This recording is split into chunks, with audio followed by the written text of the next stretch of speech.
Just to let you know that this morning on Safe Space Conversations, we are looking at the upsurge in rape and the steps you need to take when you're sexually assaulted. We are live on Facebook at WFM 917. We're also live on Women Radio with Desmond.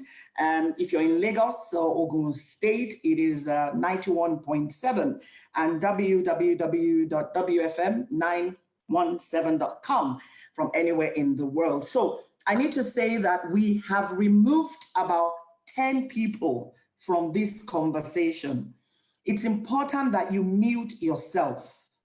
If you do not mute yourself, automatically we classify you as a hacker and then you are removed. So please, if you want to be part of this conversation, kindly mute yourself. Now I am going to invite a person, a lady. I want you to unmute yourself now, Yinkakenny. She's a broadcast journalist. She's a girl child advocate. She's a founder of Yinkakenny Girls Care Foundation. She's a survivor, and she has come in here today to share her story, to encourage somebody that you are not alone, like Ituru Eze Anaba said. Yinkakenny, please take the floor. Thank you for doing this for us. Thank you for coming up and wanting to discuss and talk. Thank you very much. My pleasure this morning. Good morning, everybody. Good morning, Tom. Good morning, Itoro. Thank you for giving us all the tips and that we are to follow. And Yinkakenny, unmute yourself, please. Unmute yourself. Sorry. Okay. Hello, can you hear me now? Yinka, just take the floor, please. Just go ahead. Okay. So I just want to tell my story. By the grace of God, this year I will be 45, and this actually happened to me between the ages of 16 and 17. I was actually 16 years old when I started living with this particular man. And what actually happened is that my father got hooked up with another woman, and a lot of things happened. I had an elder sister that we were close, we used to talk, and at one point she couldn't stand anything, all that was happening, and she left this country. I remember, seeing her off to the airport that day, and it was as if my world was crumbling because she was the only one I could talk to. She was the only one, because as at then, my father became a shadow of himself. He became somebody we didn't know again. And so I remember that I got back home that day, and I just knew that I just felt that I couldn't live in that house anymore because a lot of things had gone wrong. I don't want to go into that story now. And the next place I found myself was at the house of a family friend. He's supposed to be a family friend. And I need to mention here that he's also a pastor. He had a ministry. He had been telling the story. I've never called out his name, but today I'm going to call out his name because even a lot of my siblings, they don't know who did this. They just heard the story. So I'm going to call out his name this morning. His name is Pastor Jide James, actually of the Finger of the Lord Ministries. As at then, so they had a ministry and they were close to the family. This was a man that we believed in. Everybody believed in him, that he hears from the heartbeat of God, and any child would feel safe, and the wife loved me to a fault. So that was a place I felt I was going to be safe. And unfortunately, as at then, I was my final year in secondary school, and I was going to do anything to finish my education. I wasn't going to jeopardize my education for anything. I started living with them, but unfortunately, it was the wrong decision I made. It was the wrongest of all decisions in my life, and which till tomorrow I still regret. What actually happened was that that place was Abule Egba. My secondary school as at then was Festac. So the journey between Abule Egba and Festac was terrible. I had to leave the house every morning, 4:30 a.m. And Abule Egba of those days, I'm talking about over 20 years ago now, is some very bushy, you know, even adults will not move alone. They cannot move alone on their own. I tell a nigga don't.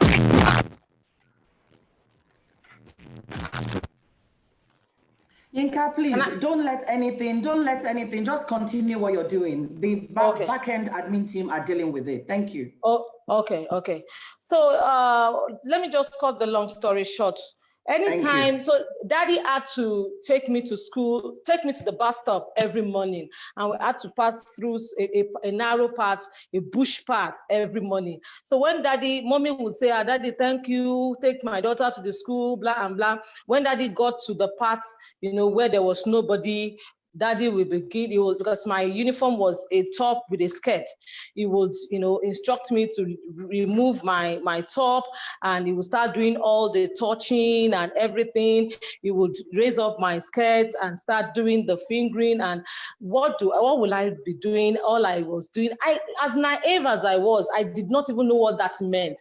But somewhere behind my head, I knew that he was doing something that was very wrong. And I would say, daddy, please, daddy, just move school, as in, daddy, please, I want to go to school, let me be going. Daddy will say no. And I will say to him, but even this is wrong. Daddy will start quoting scriptures and justifying his action, you know, with scriptures. And I would go to school dejected, depressed.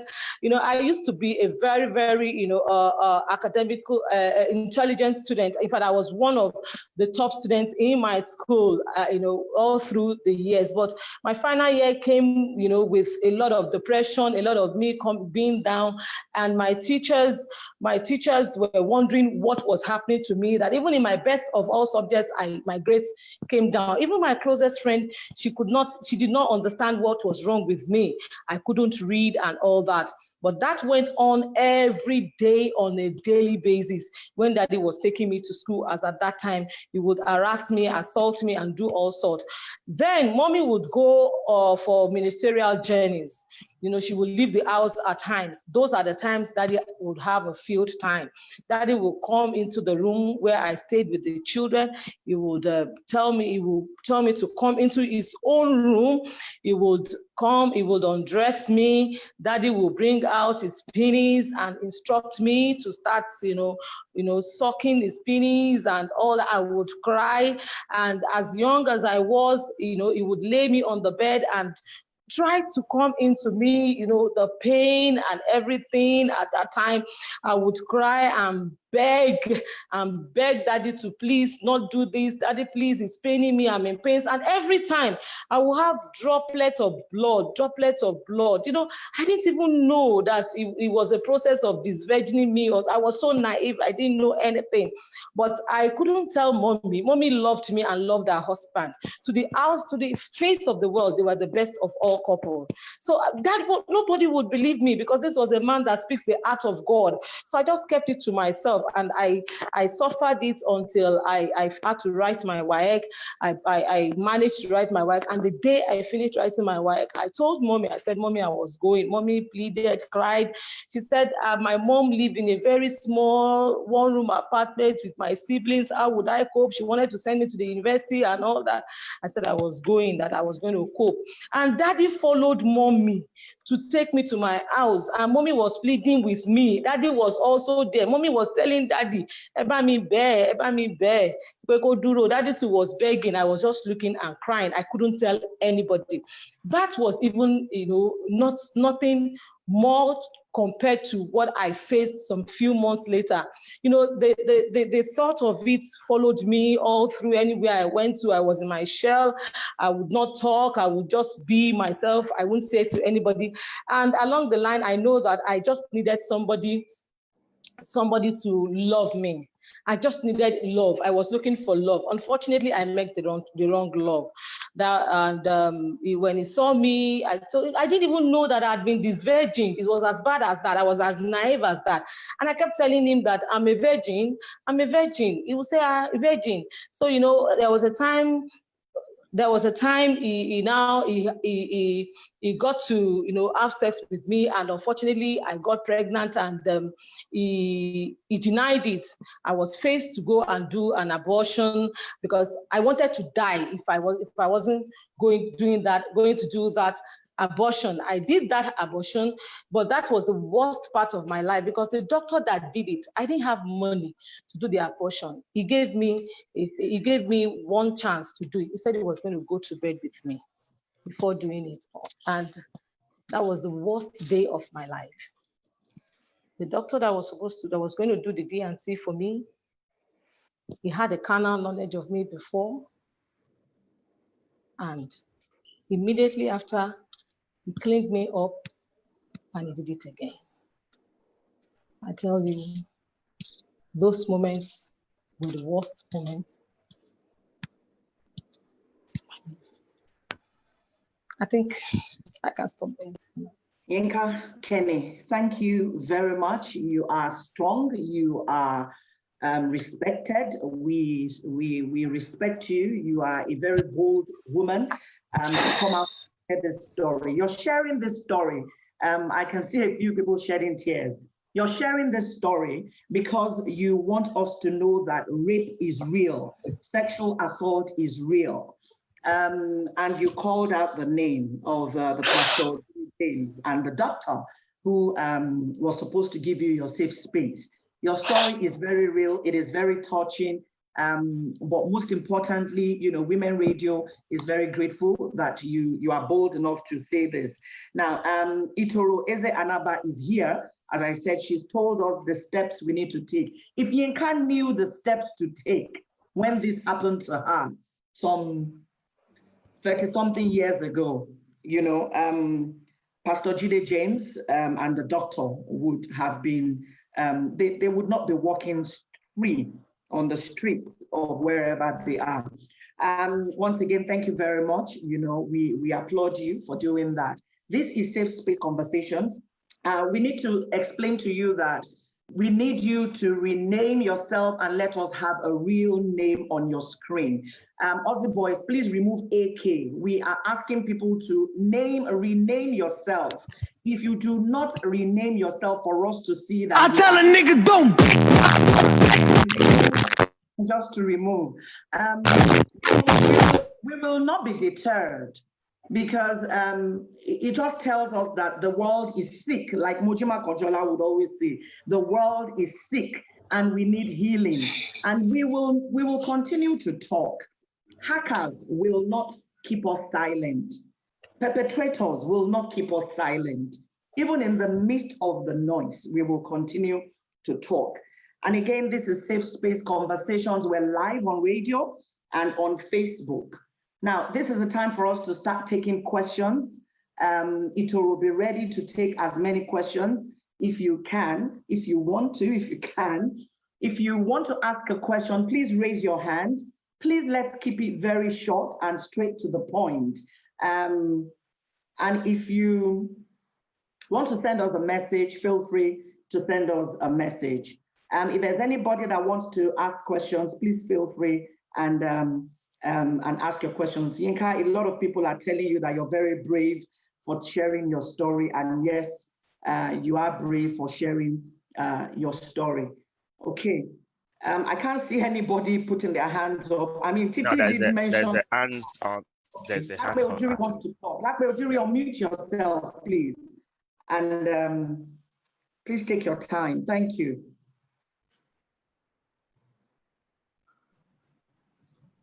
Hi. Yes. Good morning, Tom. Thank you. For the two speakers, I really appreciate you. And it's very painful for what Yinka has said today. And I said, one day, all this thing that is going on, God will expose a lot of things. Is it possible, I'm asking the lawyer, with this type of case, does this our beautiful sister Yinka have said, is it possible to get these people to even make them to know that what they did that time was horrible? Even though we are not going to prosecute them, but you find out that there are a lot of things going on the ground, deceiving young ones, that if they touch you, you get pregnant, you get money. If you do this, you did that. Please. So you are doing a great job. And I pray that this program will continue, especially on the rape issue. I really appreciate it. I'm really crying for Yinka. It's very painful. God will console you and God will make you happy. You are a role model. Thank you, too, for your job. Thank you very much. I'm going to take a few more questions before Thank you very much. Ngozi Chukwukacha, can we have your comments? Unmute yourself and let's have your comments. Thank you. Ngozi Chukwuka, can you unmute yourself?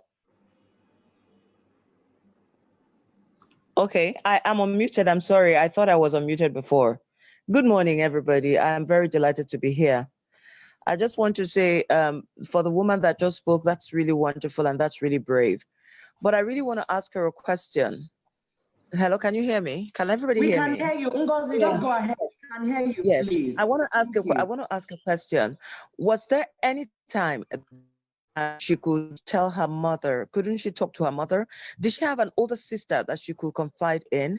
Didn't she also have a friend that she could have talked to? I'm just, because, and I want to say this again, a lot of women have experienced what she has experienced. And honestly, like the last speaker said, I wish these people can actually be called out, because I know so many friends that were raped when they were young. And rape, according to research, is usually not a stranger thing. It's usually family members, uncles, aunties, and of course, uncles and cousins. It happens all the time. And trusted family members, trusted family friends. Is there any way that we can begin to tell our mothers and tell our family and friends that not everybody is safe, and not everybody is safe, or their children or their girl child or even their boy child is not even safe around family and friends? Because I would say this, I'm sorry, I won't take your time. I know that bringing up my girls or my daughters, bringing up my children, I was not even sentimental at all about their cousins, carrying them on their laps. I wasn't sentimental at all about their male cousins spending the night in the house. And so I would really, feel that, there's a way that we can begin to talk to mothers, because mothers, a lot of times that girls have been in this situation is usually mothers, when mothers are negligent or when they're just so trusting of their brothers and their uncles and their family friends. And so back to the speaker, you're very brave, but is there any time that you could talk to anybody? Thank you very much. Thank you very much. Can I take Garden Talk? Garden Talk, please limit your comment to 1 minute if you can. Thank you. Garden Talk, unmute yourself. Good morning, everyone. Auntie, I was crying. I know you said to limit myself. This is so big for me to hear. I walk around youth around Lagos now, and this is something that at least they are talking now more than, well, back then they are talking. At any point, as a parent, we need to structure what is called constructive communication. This is what is missing in all of us, because if you listen to our story, and many stories that I'm hearing right now, is communication with our women. We are so quick to judge each other, even the little one. We have to grow what is called constructive communication in everything that we're doing right now. Please, the lawyer that's in here, what should the little girl do now in terms of picking up? I know in New York City, they have something now that even if it's 30 years ago or whatever, you can still prosecute now. Is there any way that's in the law that we can bring all these people to justice, even if it's 20 or 30 years ago? Thank you very much. Thank you very much. Can I ask Temidayo Oluyede, unmute yourself and please limit your comment. Thank you. Temidayo Oluyede, unmute yourself. Okay, thank you very much. So I'm Temidayo. First, let me say that the lady was very strong and very brave. And I thank her for sharing her story with us. But my question is this: is there a way that those two people can be made to face justice in some way, even though this case happened a long time ago? Because it's painful seeing them still walking around free and most likely still doing the same thing to other ladies out there. Thank you. Thank you. Thank you. Idayat Amusu, please unmute and ask your question. Thank you. Thank you so much for this opportunity. And I think the discussion has just started because this is an age-long crime that has gone unpunished. But the perspective I want us to look at, how are we raising our children now? Because I tell a nigga don't. We have left a lot for the sake of civilization. Quite a lot of us raise our children differently, and we say she's too strict. I think we need to start to look at that. Change of child upbringing should be part of what we should be talking about. A lot of things a young child, whether boy or girl, will do and will overlook. It's not what should be. That is one. Two, we also need to caution the society. Right now, there are so many things online that they just move along and you don't even know what your child knows anymore. So we need to look about that. Then raising a boy. If we train these boys from childhood to respect a woman, whether a woman girl, a woman adult, a woman mother, a woman aged, the respect should start from cradle for the boys. I believe that the issue of rape will be reduced. I want to commend the young lady that has come out to talk. Not many people will come out and even express it. I know quite a number of people who have gone through this, but they can't even tell anybody. They can't bring themselves to talk about. It's very brave of you to have been able to share your story. Thank you so much. Thank you very much. So I am going to allow the speakers to respond, and then we will take a few more questions because we need to finish at 11. So Yinkakenny, I'm coming to you first. You've been commended, you're brave. We thank you for what you did. The question for you is, were you not able to tell? Where was your mother at that time? Was there not a bigger sister or a friend that you could share with? Why did you keep that alone? But I think the particular message from Ngozi is, where was your mother? Or where was a role model for you to talk to? Over to you, Yinkakenny. Yes, quickly, I would say, can you hear me? I hope I'm okay. Yes, we can hear you. Quickly, I would say that I started my story by saying that my dad got entangled with another woman, and my mom, it affected her health. She had to struggle to look for a place to live, and she got a very small one-room apartment, very small. She lived there with, I think, 3 or 4 of my siblings. So that was why I had to take the refuge at the place I did. The only role model I could have spoken to, I said it when I started, couldn't take it anymore, and she left the country. And as at then, we didn't have all the phones and all that. And even the first time, she was the first person I spoke to at 40. She was the first person to even hear the story when I was strong enough to talk about it. It was on my 40th birthday. She called me to wish me happy birthday, and I busted into tears, and I told her, and ever since, even before, and ever since, she's been a very, very strong support. And I use this opportunity to say a big thank you to her, Mrs. Olubunmi Miriam Oyewole. She's been a big support. She understands me. She has never judged me for one day. But I couldn't bring myself to say it out to anybody until I was 40. Thank you very much. I've heard people say that when you tell your story is when it happened, and nobody should judge you for that. I'll come back to everybody raising their hands. But Itoro, please unmute yourself, Itoro. The main, 3 people asked the same question. Three people asked the same question, basically, Itoro. Can Pastor James and the doctor who molested and abused her, can they still be brought to justice? I know how it works in other clients, but can they still be brought to justice? Can they still be prosecuted, even though it's many years? Thank you. And I think this question is important so that anyone who is thinking it happened to me, if I talk now, where is justice? So, you know, can they be prosecuted, even though it happened many years ago? Itoro. Thank you very much, Tone. Well, successful prosecution of cases that happened years ago depends strictly on whether there's a statute of limitation or not where it happened. I know that in Lagos State, there's no statute of limitation. That was removed. And so you can bring a cause of action no matter how long ago it had happened. But I know that the National Assembly recently also passed a law, if I'm not mistaken, removing the statute of limitation throughout the country. So that's something that needs to be looked into. But as long as there's no statute of limitation, a case can be brought at any point in time. But that is not the only issue that has to be dealt with. What we also need to look at is the capacity of the prosecutor to prosecute cases that took place 30 or 40 years ago.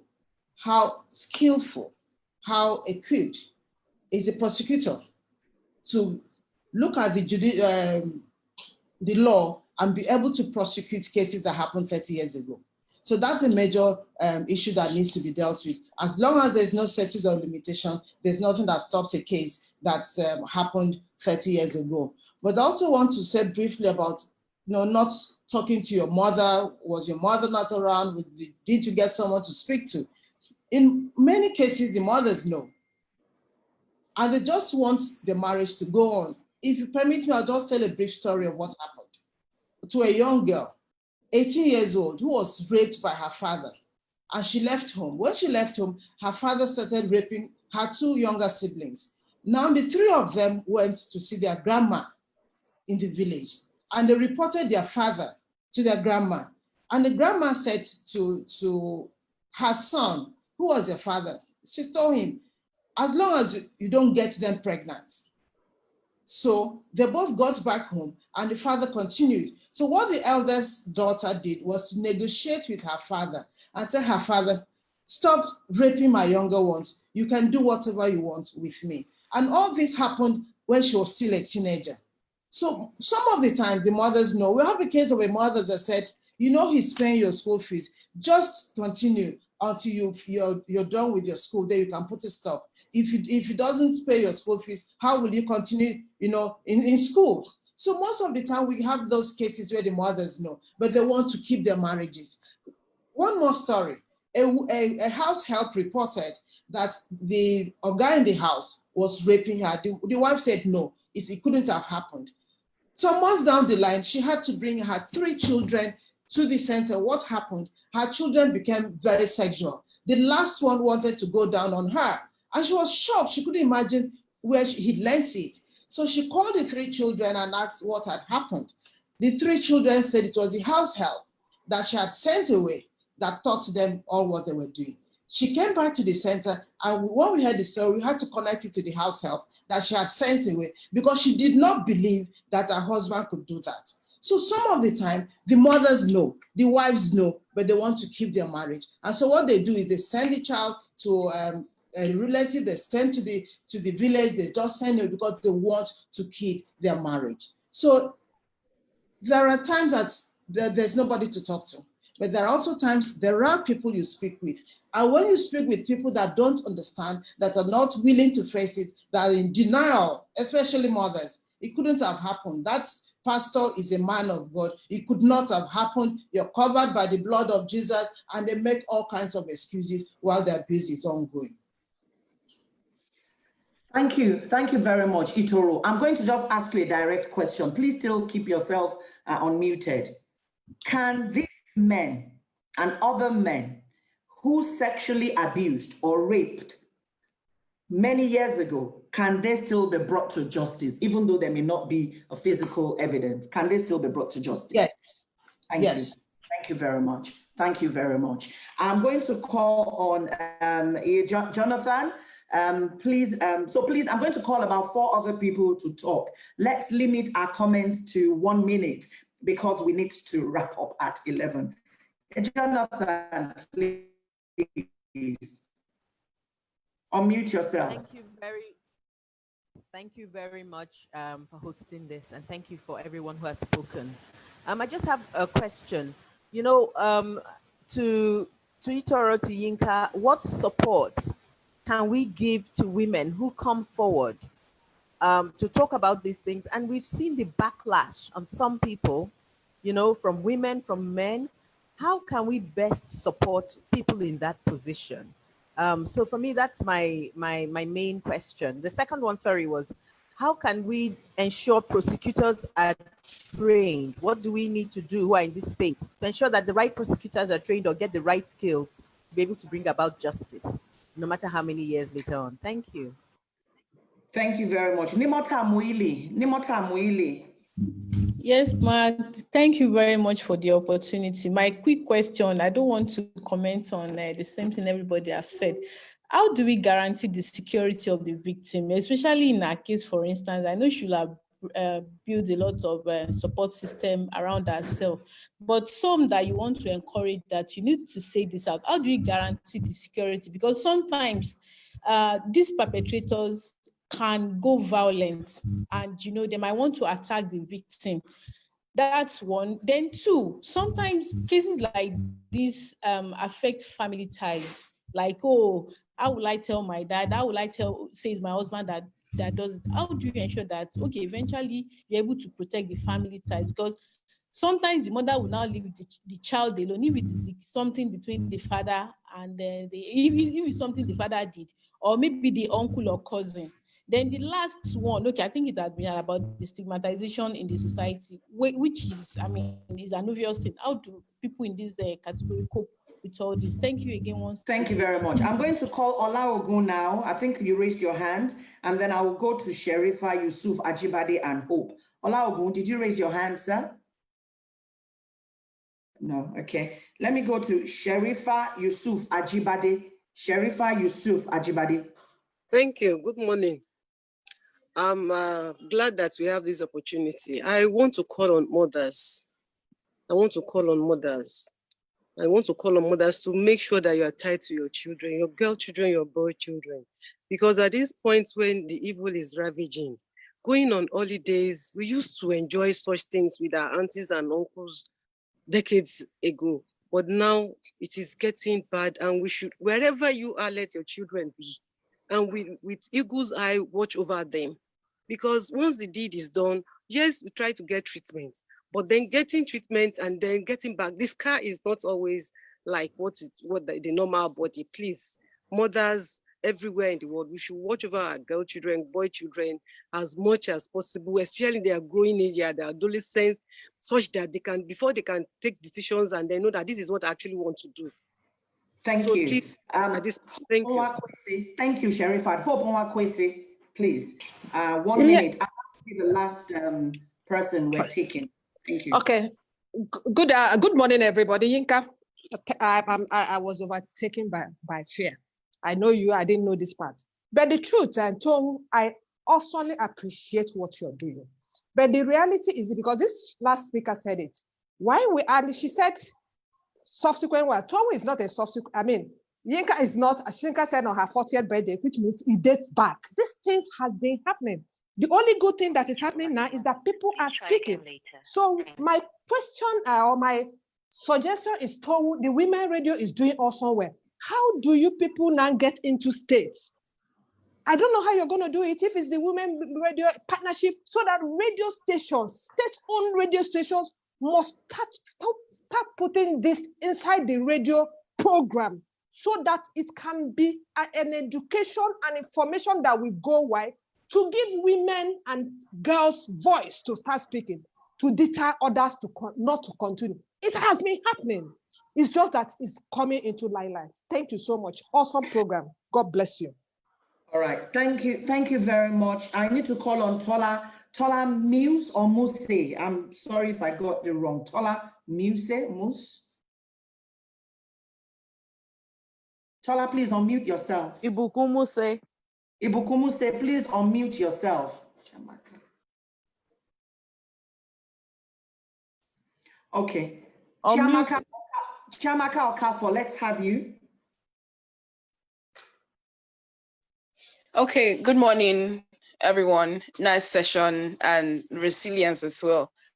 So I just want to respond to the question from, like, my contribution rather, to what the person who spoke before me is saying about how do we get this to other places. Can you hear me?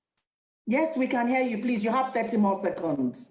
Okay, so we can collaborate. A lot of people don't really listen to radio, so we're focusing on the women, the girls, females. It's about time we also bring in the males as well, because most times, yeah, the perpetrators of this act are mostly male, and some of them are from what they see their parents do, their mentors, people they look up to, like the case Itoro mentioned, the children of the woman did stuff and they said the housemaid taught them how to do this.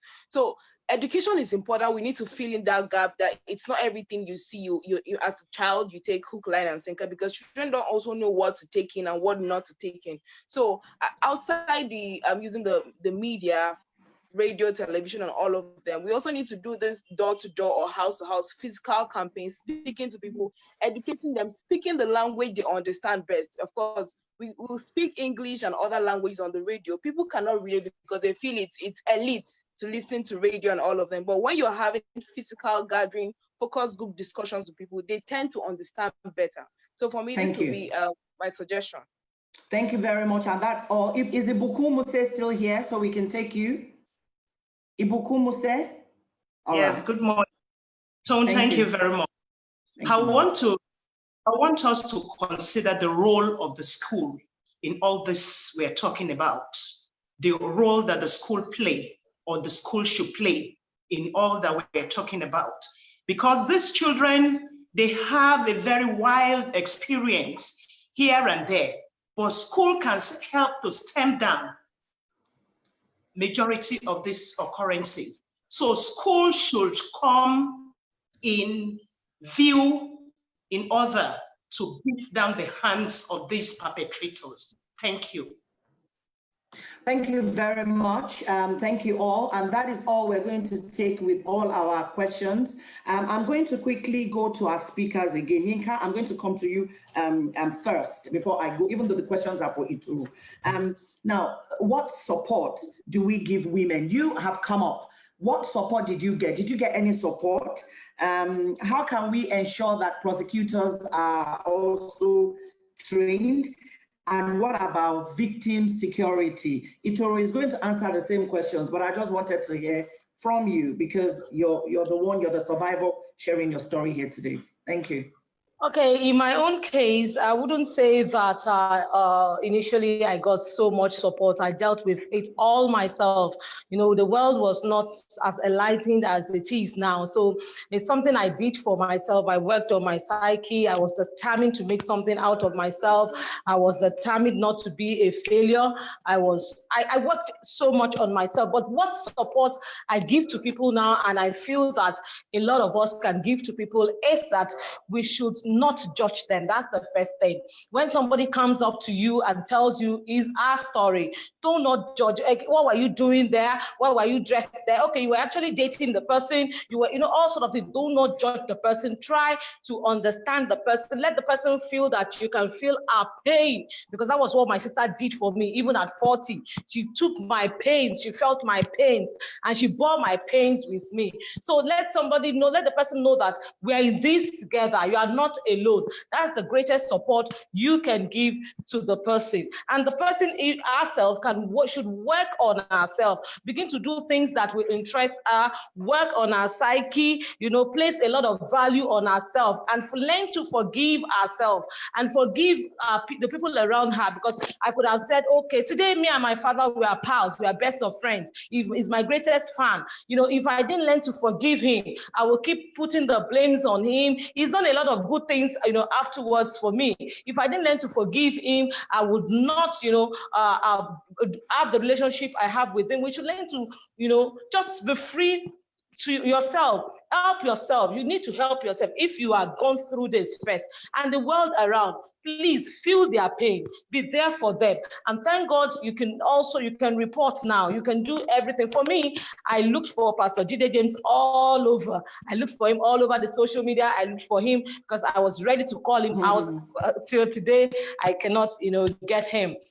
Thank you. You can also help the victim to, to show the victim a way in which the perpetrator can be prosecuted. All right, thank you very much. Itoro, the same questions to you, please. Support to women who come forward, ensuring prosecutors are trained, and victim security. Thank you very much, Tone, and thank you, Ear, for asking that question. I'll start with the prosecutors. I'll always recommend that we have a special unit of prosecutors specifically for cases of sexual and gender-based violence. Let us have a specially trained unit of prosecutors, lawyers, police officers that are dealing specifically with cases of rape and sexual violence in each state and also at the national level. These are people that have the skills, these are people that have the funds, these are people that have the equipment or whatever they need that can be, they can use in prosecuting these cases. Special prosecution units, that's one. And then support to these women. First of all, we need to understand that it is their personal story and they're the ones to take decisions. So it's possible they go through the counseling process, they talk to the police, they go to the hospital, they do everything that needs to be done. But going forward, it is their case. So it could be very frustrating because you think you've given all the support and at the end of the day, they withdraw or they settle as the case may be, and you find that very frustrating. But you also need to remember that it is their responsibility. It is their case, it is their story, so they have the right to continue when they want to continue. But I also want to talk about the broader responsibility that the community owes to the survivors. So we need to make the community responsible for the safety of the survivor. That means we need to begin to change the narrative. Once we change this narrative, they will begin to focus more on the perpetrator and not on the survivor. We need to call out the perpetrator, not just as an individual, but as a community. We begin to go to their houses because we know them and get them out of the street, get them out of the community, and let them know that, yes, we know what you have done, and let them know that that's the perpetrators. By so doing, we protect the survivor from societal silence, and also protect them from stigmatization when we begin to focus more on the perpetrator and calling the perpetrator out. And so if you are a landlord in your community, how safe are the tenants in your house? Take individual responsibility and ensure that the tenant that is signing on the tenancy agreement, that in that agreement, there's a provision that says rape and sexual assault would not be condoned in this house. And if it is reported, you hold you responsible and you leave my house because I cannot accept it. The landlord association, what steps are you taking to make sure that your community is safe? Or if you're a medical doctor, how safe is your hospital when women come there? So we need all that. Community responsibility, and the men also have to take responsibility for ensuring that the spaces are safe. So let us look at community responsibility so that we provide safe houses, we provide shelter, we provide safety to our survivors. At the end of the day, thank you very much. Thank you very much. Thank you very much. Itoro Eze Anaba, I need you to put on the chat for everybody to see how you can be reached, please. Yinkakenny, thank you very much. Okay, I'm going to quickly call on our resource persons to quickly give us their 1 minute. Mojima Kojola, please, your 1 minute comment on all of this. Thank you. Thank you very much, Tom. I'd like to thank Itoro for spending your time with us. And Yinka, as always, you took us through the path of reality, and all emotions were flared up. But importantly, I think that our takeaway today is that from Itoro is that we must have victims. And again, because she said that they will be trained and they will be able to help victims.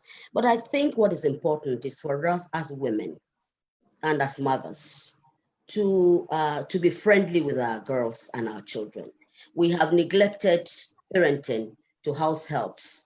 And so our fathers, brothers, cousins, and whoever are able, to molest our children. And I just want to emphasize here that, yes, when we aggregate it, we'll find that there are more girls that have been victim, but boys too are also victim. And I'm sure subsequently, as we go on, we'll be able to also define the fact that boys too have been molested.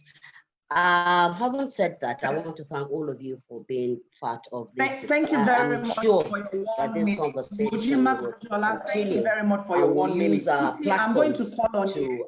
expatiate on what we have heard today. Yinka, thank you very much as always. Thank you. Titi, please, I need you to limit your comment to 1 minute. If I can just quickly say that it's 11 o'clock, we should be wrapping up. And for those of you who are still listening on Women Radio, another program is going on now, Man View, a conversation where men come together and talk about women issues with Desmond. We're still live on Facebook. So Titi, please, your 1 minute, please. Yeah, thank you, Yinka and Itoro, for the support that you've given us today and the advice you have given us. My main thing is always about parenting. Mothers especially, please make sure that you have a very good relationship with your children. Your children can come to you and talk to you. And please, don't judge them. Listen to them, hear their story, and make sure that you support them in getting justice for whoever has abused or any perpetrator. So thank you very much again, and we expect to see you next time. Thank you. All right. Okay. Thank you. I'm still going to call on Ituru and Yinka to give us their last 1 minute, but I'm going to, at Real African Housewife, our in-house resource, please, your 1 minute. Thank you. Thank you very much. Today has been fantastic. It's been very informative. I've learned a lot. At least I know that it's important for you to have your safety first. Tell a friend if you've been raped, seek professional help. Go to the hospital and go to see the police as well. So remember, as always, it is not your fault. If anything like this do happen to you, remember it's not your fault. So thank you very much today. It's a great information. Thank you. At Aussie Boys, your 1 minute, please, as our resident resource as well. Okay. Yeah, thank you for this conversation. Everyone has been very fantastic, especially the survivor. What I'm going to contribute today is for people that might have similar stories. I think now we are comfortable in having this conversation openly, better than before. So that's first point. My second point is we as parents or relative, if you are being told by a victim that such thing had happened, you shouldn't think about whether the family is breaking up or something. You should take the necessary action. For the event that happened is more important than you trying to protect the family legacy or whatever. Anything that happens, if it's being done by a father or an uncle or someone, you should take the necessary steps that we've been discussing. Thank you very much. Thank you very much. And so Itoro Eze Anaba, I'm going to come to you. Thank you very much for taking us through the steps when somebody is sexually assaulted or raped. Can we have your 1 minute to wrap up this conversation? Thank you. Thank you very much. And thank you to all that joined today. If you've been assaulted, the first thing is to remember to be safe. So ask yourself, are you safe?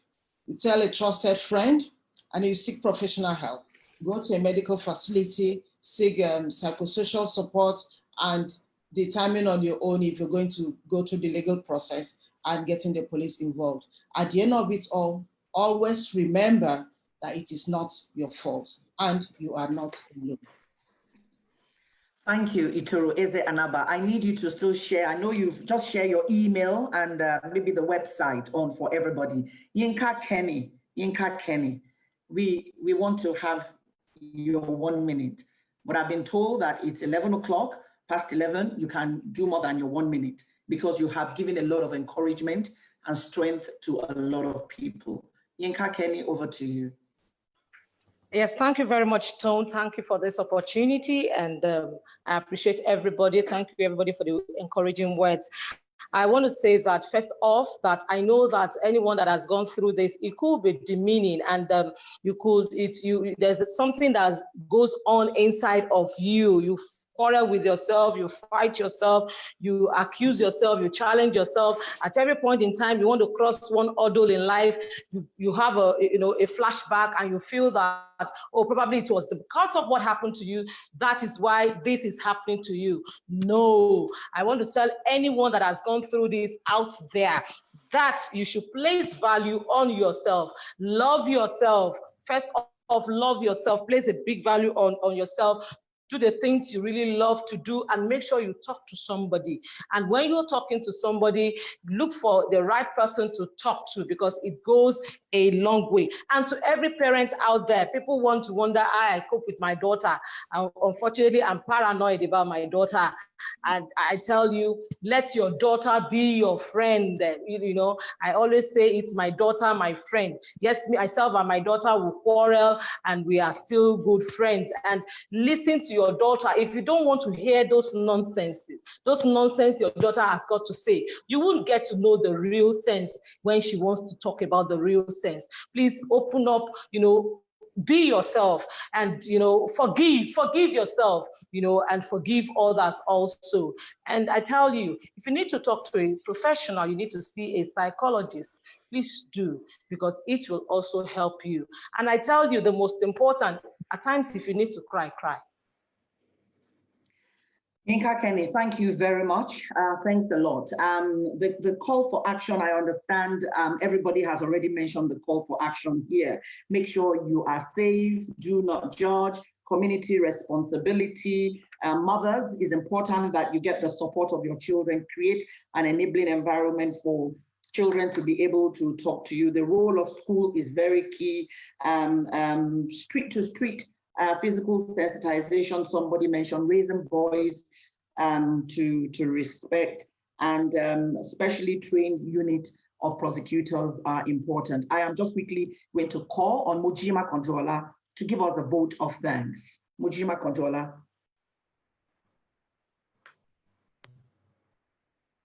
Mujima Controller.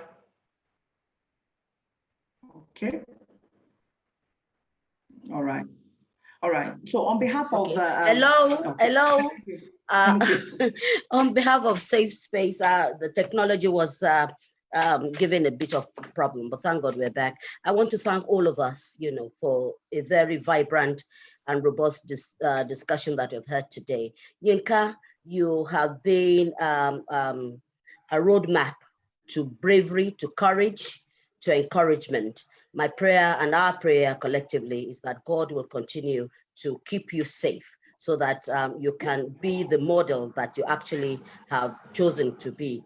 Itoro, Mirabel Center is just in Sokoto. Our prayer is that it will spread around Nigeria. And our hope is that rape, through Safe Place discussions, rape will be brought and contained. I want to thank everyone, and thank Women's Radio for hooking up all the time. It's expensive to do that, but this is done freely.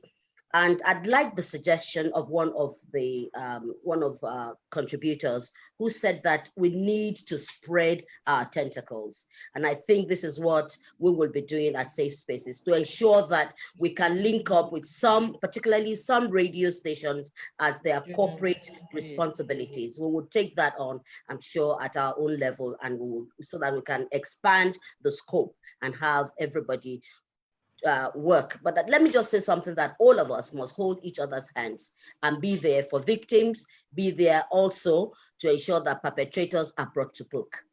Having said that, thank you very much. Have a wonderful and rape-free weekend. All right. Our next Safe Space Conversations is on Saturday, 8th of August, 2020. we will be bringing other speakers on board. My name is Tom Okiwali Shunaya. I thank you very much for joining us. Have a wonderful day. God bless.